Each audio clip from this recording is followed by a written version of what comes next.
کام کر رہے تھے ویلڈنگ والا اور اسی ڈریس میں آ گئے, ادھر پھٹا ہوا ادھر پھٹا ہوا. ہمیں تو حیرت ہوتی ہے میرے اللہ کے بندو, یہ جو پھٹا ہوا جنس لوگ پہن کر آتے اس کو رومال باندھ لیتے نماز کے ٹائم میں. ابے بکلول, خالی نماز میں حرام ہے, نماز کے بعد حرام نہیں ہے. وہ کٹا پیٹا صرف نماز میں حرام ہے. میں تو کہا کرتا ہوں بھائی, دین بتا رہا ہوں کہ ناف سے لے کر گھٹنے تک اگر یہ حصہ کھلا ہوا ہے تو نماز میں ہو تو نماز نہیں ہوگی, اور نماز کے بعد ہو تو حرام ہے, گناہ ہے. پھٹا ہوا باندھ کر گھوم رہے ہو, حرام کام کرو. صرف نماز میں عادت ہی چلے رومال باندھ لیتے ہو. تو یوٹیوب پر ایسے ایسے مولوی بیٹھے ہوئے ہیں, جعلی مولوی, انجینئر مرزا جیسے, جو عقیدے کے حساب سے شیعہ ہے, لوگوں کو بہکانا اس کا کام ہے. آسان دین پیش کر رہا, الدین یسر, کہ دین بڑا آسان ہے. دین اتنا آسان نہیں, دین تو ایسا ہے کہ صحابہ نے اپنی گردنیں کٹائی ہے, صحابہ نے اپنے بچوں کو یتیم کیا ہے, اپنے بیویوں کو بیوہ کیا ہے, تب جا کر ان کی زندگی میں دین آیا ہے. ہم سوچتے ہیں یوٹیوب سے دین سیکھ لیں گے. تو یہ ایسے مولوی بیٹھے ہوئے ہیں, تو علماء کرام سے دور کر دو. علماء کرام کے پاس جائیں گے تو صحیح مسئلہ بتائیں گے, قرآن حدیث دیکھ کر یوٹیوب سے سیکھ لو اور گوگل سے سیکھ لو, آسان دین مل جائے گا تم کو. 250 گرام کا فون رکھنا جیب میں آسان ہے, 25 گرام کی ٹوپی رکھنا مشکل ہے. کرتا پاجامہ پہننا, شرٹ پہن کر مسجد میں آنا ممکن نہیں ہمارے لیے, لیکن سسرال جانا, گھومنے جانا, مووی دیکھنے جانا تو بڑھیا والا کپڑا پہن کر آتے ہیں. مسجد میں اللہ کے سامنے آتے ہو پیٹیشر والا ڈریس پہن کر, غریب والا ڈریس پہن کر, اور سسرال جاؤ گے امیر والا ڈریس پہن کر. یہ شہنشاہ کا گھر ہے, یہ حکم الحاکمین کا گھر ہے, یہ اللہ کا گھر ہے. اللہ کے گھر میں آنے کے آداب بھی ہے. یہ ایم ایل اے کیا جائیں گے, ایم پی کیا جائیں گے تو سج سور کر جاتے ہیں, اور 10 مرتبہ نہاتے ہیں, اور فیس واش سے منہ دھوئیں گے, اور اس کے بعد صابن لگائیں گے, پرفیوم تگڑا والا پرفیوم لگائیں گے, اور بال سنواریں گے. اس کے بعد فٹ فاٹ ہو کر دوسرے کو دکھاتے ہیں, ارے بھیا ہم ایم ایل اے صاحب کے پاس جا رہے ہیں, اور دیکھو تو ڈریس اب ٹھیک ہے نا ہمارا. جب کوئی کہتا ہے کہ ہاں بہت اچھا ڈریس ہے, سیٹسفائیڈ ہو جاتے ہیں, اس کے بعد نکلتے ایم ایل اے کیا. ایم ایل اے کے جانے کے لیے اتنا تگڑا, اتنی تگڑی تیاری, ایم پی کے جانے کے لیے اتنی تگڑی تیاری, کونسلر کے پاس جانے کے لیے اتنی تگڑی تیاری, اور ان کونسلروں کے خدا کے پاس جانے کے لیے کوئی تیاری نہیں. لیکن نبی صلی اللہ علیہ وسلم نے فرمایا کہ مجھے اگر اپنی امت پر شاق نہ گزرتا, مشکل نہ ہوتی, تو میں اپنی امت کو حکم دیتا کہ ہر نماز سے پہلے کیا کرے, مسواک فرض قرار دے دیتا. منہ سے پاس آتی ہے, صبح میں فجر اٹھے, وہ انگریزوں کی طرح وہ دائیں بائیں کر لیا برش لے کر, وہ 24 گھنٹے کی چھٹی ہو گئی, اور نماز میں آ رہے, منہ سے بدبو آ رہی, فرشتے ہمارے نمازوں میں سامنے ہیں, اللہ ہمارے سامنے ہے, نہ اللہ کی پرواہ, نہ فرشتوں کی پرواہ, اور نہ مسجد کی پرواہ. اللہ کے نبی صلی اللہ علیہ وسلم نے فرمایا کہ مسجدوں میں خوشبو بساؤ, مسجدوں میں خوشبو بساؤ, مسجد کو معطر کرو خوشبو کے ذریعے سے, اور ہم اپنے منہ کے بدبو کے ذریعے سے وہ مسجدوں کو کیا کریں, تحفظ پھیلاتے ہیں. اس بات کی کسی کو فکر نہیں ہوتی. خیر یہ بات دوسری طرف جا رہی ہے. تو انگریزوں نے کیا کیا, اپنے قوم سے ملاقات کی. ان کے رائبوں نے کہا کہ اگر ہندوستان پر حکومت کرنا ہے تو سب سے پہلے مسلمانوں کو کیا کرنا پڑے گا, آزادی کی تحریک سے ہٹانا پڑے گا. اس کے لیے سب سے پہلے کیا کرنا پڑے گا, علماء سے عوام کا ربط ختم کر دو.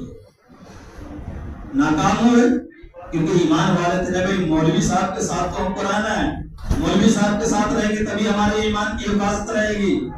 کیا کرو بھائی, قرآن کو ختم کر دو. تو مدرسے توڑنا شروع کی, جیسے یسوع کے مدرسے توڑے جا رہے ہیں نا, یہی ہے ایمان سے دور کرنا. یہ انگریزوں کی, یہودیوں کی چال ہے. کیا یہ یہودیوں کی چال ہے؟ یہ اوقات پر جو ناجائز قبضہ کرنے کی کوشش کی جا رہی ہے, یہ یہودیوں کی چال ہے. کہ شروع سے ان کی کوشش رہی کہ مسلمان کو اگر ختم کرنا ہے, مسلمان پر حکومت کرنا ہے, تو ان کو ان کے مسجد سے الگ کر دو, ان کے مدرسوں سے ان کو الگ کر دو, ان کو علماء کرام سے الگ کر دو, قرآن سے الگ کر دو, اور دین سے الگ کر دو. تو کیا بات پاس ہوئی؟ کہ بات یہ پاس ہوئی کہ اب قرآن سے الگ کرو. تو لوگوں نے مدارس توڑنے شروع کر دیے انگریزوں نے. اس سے نہیں ہوا تو قرآن جلانا شروع کر دیا.